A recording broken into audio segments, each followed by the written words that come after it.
Hello, welcome to another Seeds of Flourishing. So, viewers of this series and my channel generally and the other content I put out will probably be well aware that I spend an awful lot of time thinking about music discovery. It really fascinates me, and I sort of come at it from two angles. One is as a academic discipline, if you like, within, I suppose, or a subset of information management and things like ambient findability, those sort of areas of information management, and just through personal reflection. And what I was curious the other day is I'd sort of got into this causal crossroads, and part of that causal crossroads was the fact that it had been announced that Blink-182 had reformed. Now, of course, there's various terms used for the particular iteration of Blink-182 that's reformed. I've heard it referred to as the classic lineup.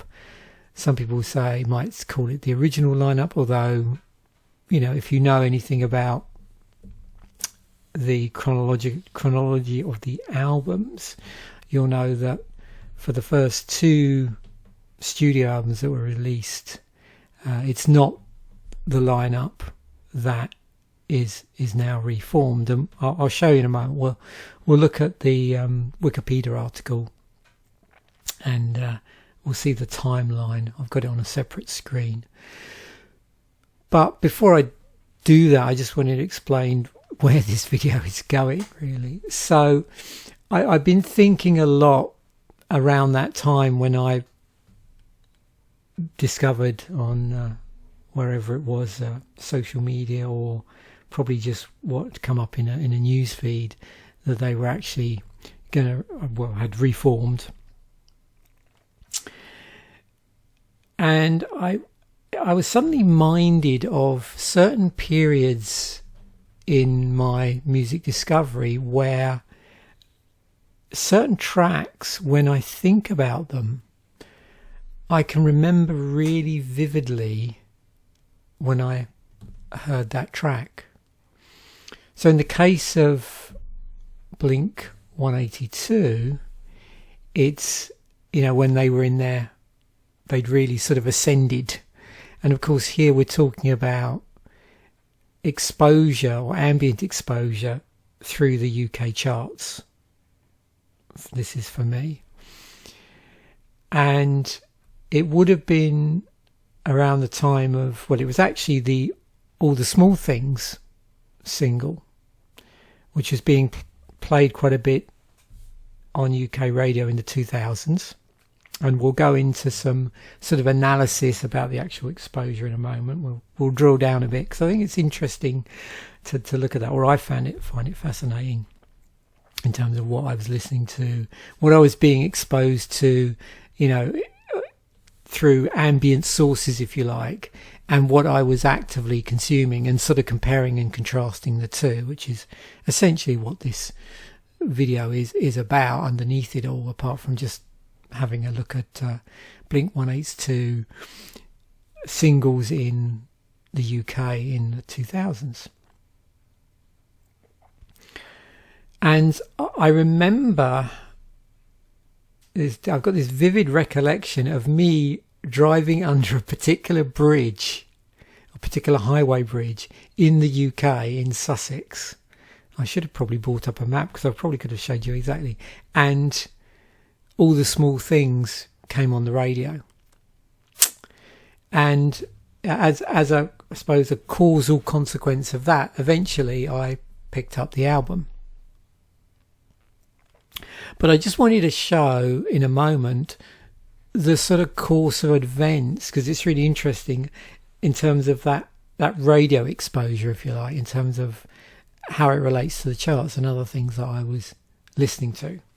So firstly, I just want to clarify the Blink-182 timeline.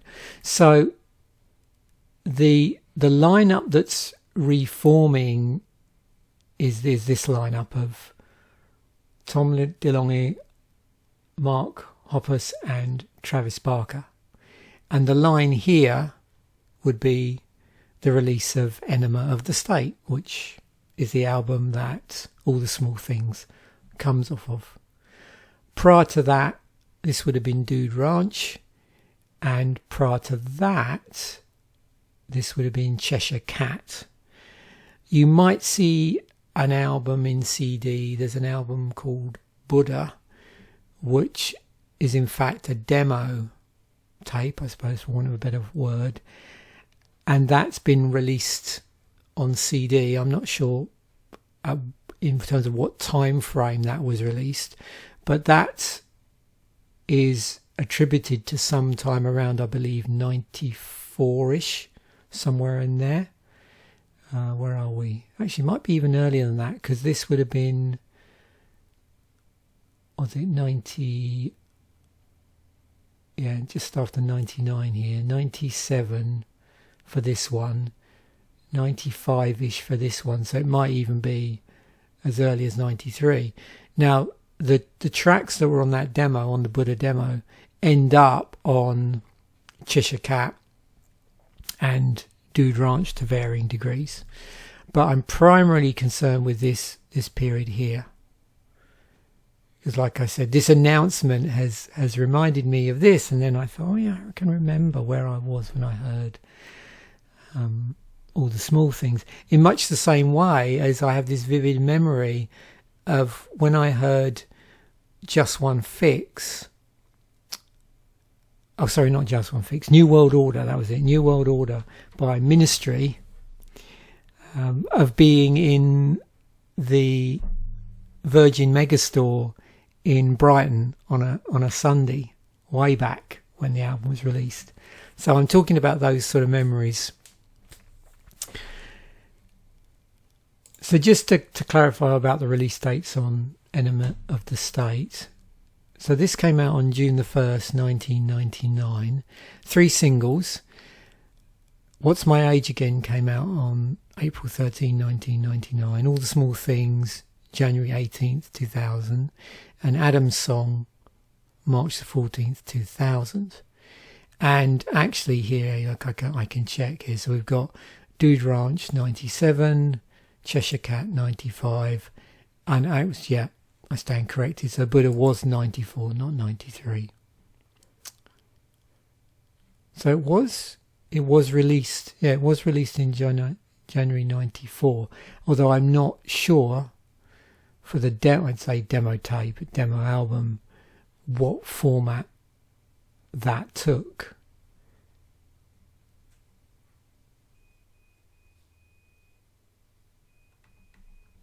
I don't know if it says here.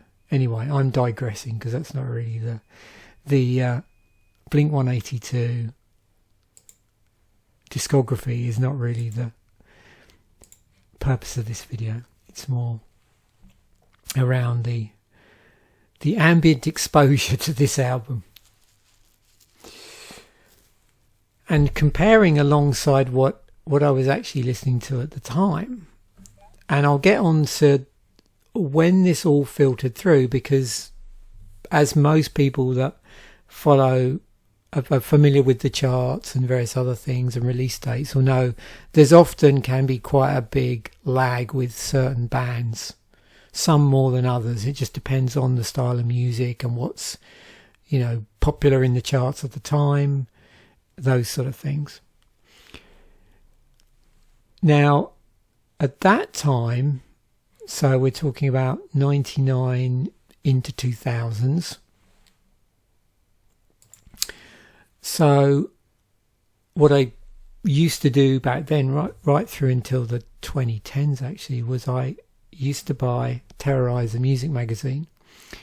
And at the end of the year or the start of 2000s, they would have published an Albums of the Year list, and this was it.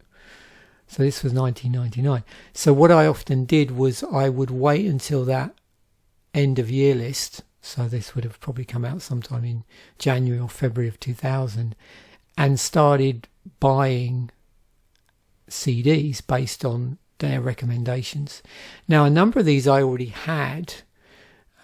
For instance, Anathema Judgment album I'd actually bought in 1999, and I'm pretty sure I probably already had this.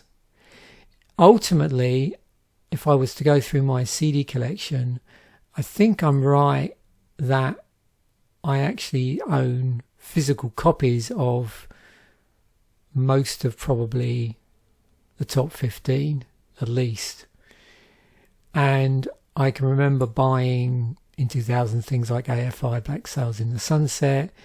This I pretty much think I bought it when it came out, because obviously I was reading the monthly reviews in Terrorizer magazine in their 1999 issues. And so that was running alongside, if you like. So there's my sort of active consumption of me reading a music magazine and then going out and buying the albums based on recommendations. At that point, I wasn't really listening so much to the Friday Rock Show or whatever form it was in at that point. So I don't remember necessarily hearing on the radio, although I think I might have heard a track off of the Immortal album on whatever format the rock show was in on the BBC in 1999 or the year 2000. And then there's the ambient stuff. So none of this stuff is going to get played on daytime radio in the UK. Not on the BBC anyway, or highly unlikely. And I was also listening to daytime radio, so I was curious as to when Blink-182 sort of filtered through onto my radar, because certainly Terrorizer wouldn't be covering it. I wasn't reading Kerrang anymore at that point, and I wasn't aware of Rock Sounds magazine, which is probably another magazine that were more likely to feature it. So I was minded to look on Album of the Year when I'm sort of talking about this in this episode, just to get a feel when different things were coming out. So again, with that list in my head, this is May of 1999, so just before the Blink-182 album Enema of the State gets released. So we got, Neurosis, AFI, In Flames. I remember buying that album sometime between 1999 and 2000s. Didn't buy the Summoning Stronghold album. There's Atari Teenage Riot, Arch Enemy Burning Bridges. Yep, bought that. There's Code Red by Sodom. I'm pretty sure I did buy that. And if we move into actually June, so this is when Enema of the State was released. Of course, we got Sigur Rós and Red Hot Chili Peppers' Californication, Slipknot album, Significant Other, Surrender by the Chemical Brothers, Moby Play, Dido's No Angel. So I can remember buying this album pretty much when it came out, and this, and this. These as a result of hearing stuff on the radio, and this as a result of me reading Terrorizer. So there's already this parallel sort of music discovery going on amongst probably me, visiting record stores and hearing stuff being played in the background.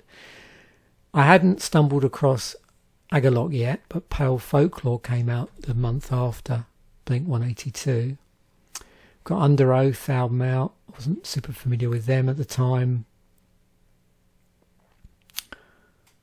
What else have we got? Not much here at the moment. Oh, Megadeth Risk. I had a friend that was big into Megadeth. I remember them playing me that album. Burning Red by Machine Head. I don't think I'd quite gone down a Machine Head rabbit hole yet. There's a Chris Cornell album out. Oh, this one. Yeah, I was big into Catatonia at the time and was literally buying the albums as they came out. So I would have got this the month that was released.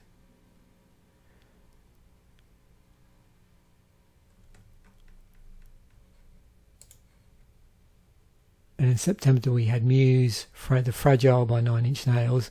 I bought this. I think this was my first purchase on Amazon. A friend had sent me an Amazon gift voucher, and at that point I didn't have an Amazon account.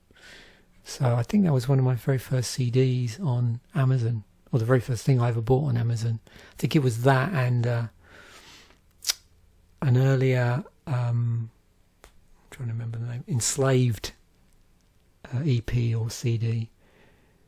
Oh, there we go. That came out then. The Get Up Kids. Okay, I subsequently went on to buy this, but a lot later. Oh, World Coming Down by Type O Negative. I think I'd sort of got out of my Type O Negative jag, which I was on for a little whiles, after listening to October Russ back in, that would probably be 97, I think. So going back a bit. Oh, Dream Theater, yeah, I definitely remember that. There's the Opeth album. Incubus. So yeah, a lot of stuff I really remember going out and buying between 99 and 2000s. So let's switch over to the UK charts now. And using some spreadsheet stuff. Oops, there we go. Let's have a look. So I'm going to start off in 99 in the singles charts, because I think this is interesting, dare I say fascinating. So on the UK singles charts, that first single, What's My Age Again? So here I've actually got the full, what I call the full chart, so down to 100 for the period from, well, basically October, from when that first single was actually ends up in the chart. So if you remember from the Wikipedia article, if you can sort of remember the dates when they were released, so I'll include it in the links in the description. It grazed the charts in terms of the top 40 and then went to 69 and then out of the charts. So I don't think this got much airplay on UK radio. You'll have to take my word for it, but I've got a spreadsheet for the albums charts for 1999, and Enema of the State, although it was released then, didn't hit the charts in the UK, the album charts, until the 2000s. So there was quite a big lag on that. So let's move into the 2000s, because this is where it gets interesting, and I can sort of pinpoint the period where I first heard that single, All the Small Things. So firstly, I just wanted to just bring everybody's attention to the album itself. So the highest position it got on the UK album charts was number 15, and it had a run in the top 100 from March through to September.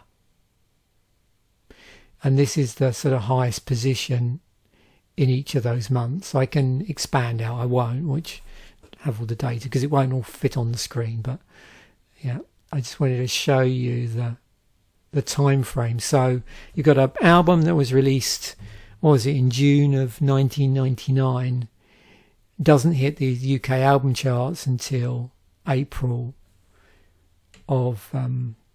March of 2000, and stays on there for that particular run. That's not to say it didn't re-enter at a later point in their career, but for that initial run through till September.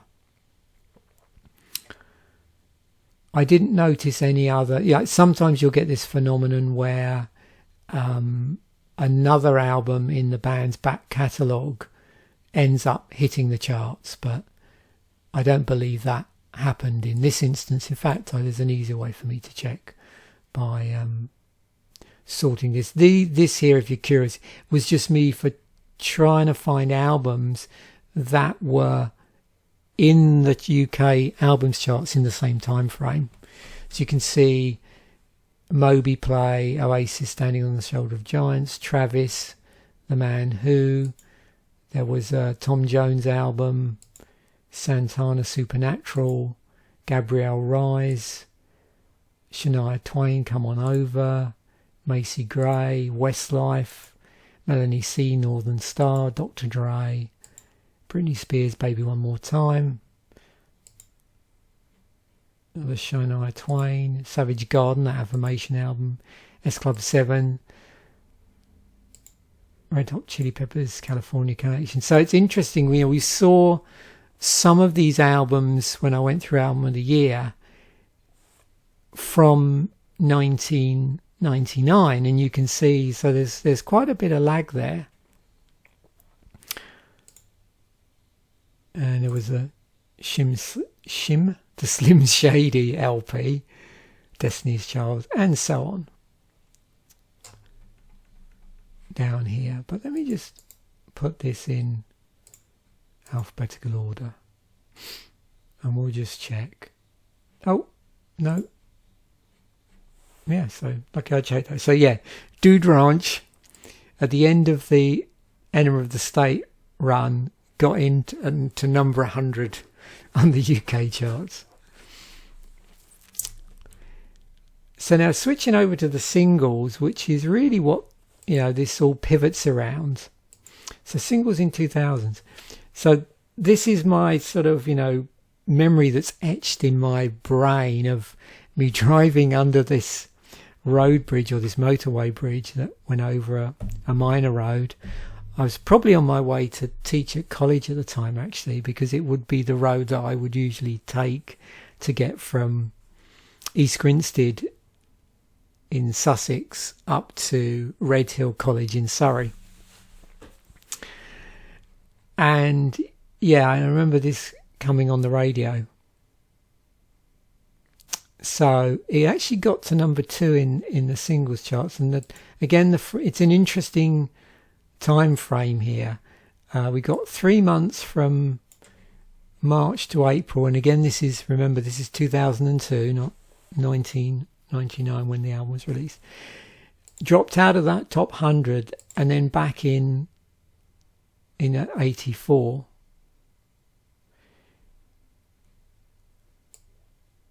So for this run here, for those 3 months, it remained in the top 40. Again, I could expand these out if I wanted to, and we could look at the fluctuation between those. But basically what I'm saying is between March and May, it was between number 2 and number 33.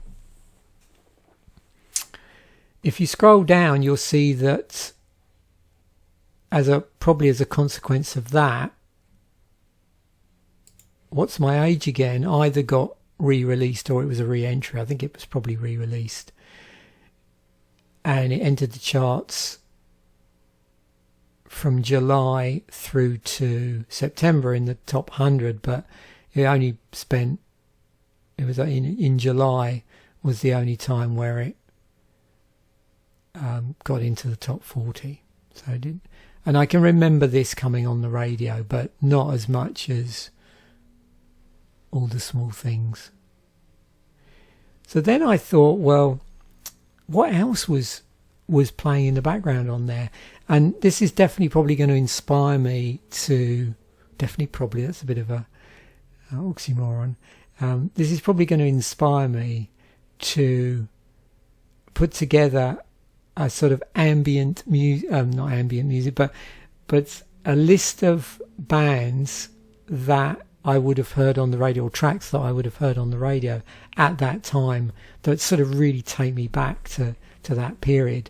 And so to help me with that, what I did is I just created a little column, and I got it to total up the number of months that a particular track was in the UK singles charts during that 3-month time period that Blink-182, All the Small Things, was in the top 40. And you can see we've got things like Chicane featuring Bryan Adams on Don't Give Up.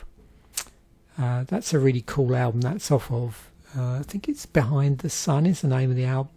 It's worth checking out if you like sort of electronic dance music with like guest vocalists. All Saints Pure Shores, that was a massive hit. You can see here these were all singles that whose maximum position in the chart was #1 in the UK singles charts. All of these here. Madonna, American Pie, that occupied the same sort of popularity window. Bag It Up by Jerry Halliwell. I don't remember that track that well.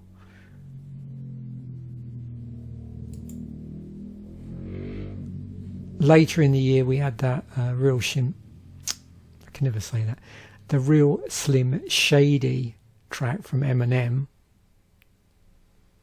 So that would have coincided more with the re-release of What's My Name Again.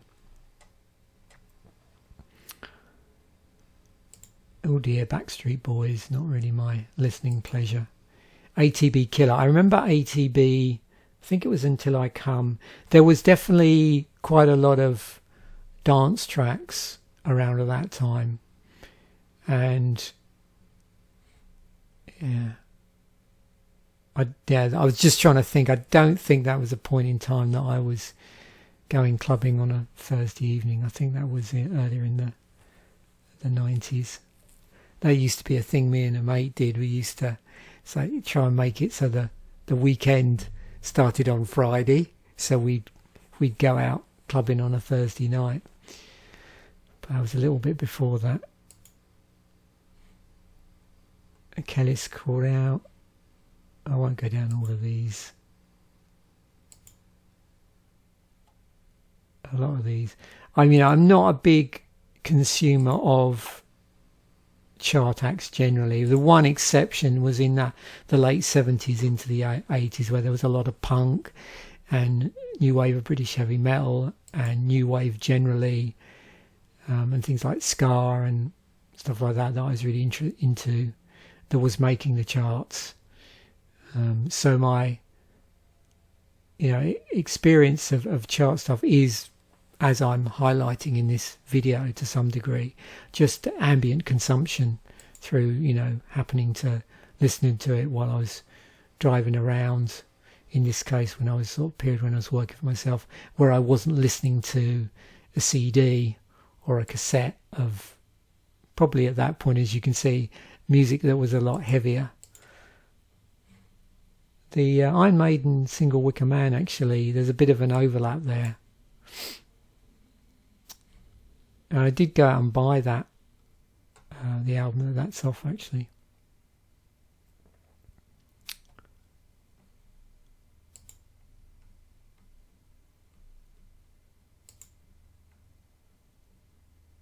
I was thinking about, like I said, creating a playlist for this of more of chart music to just remind me of that time period. But it looks like I might have to do one for a slightly, wider range, maybe the range of the release of the actual album itself. But certainly, if you look at the other stuff I was listening to, I'd have no problem assembling a nostalgic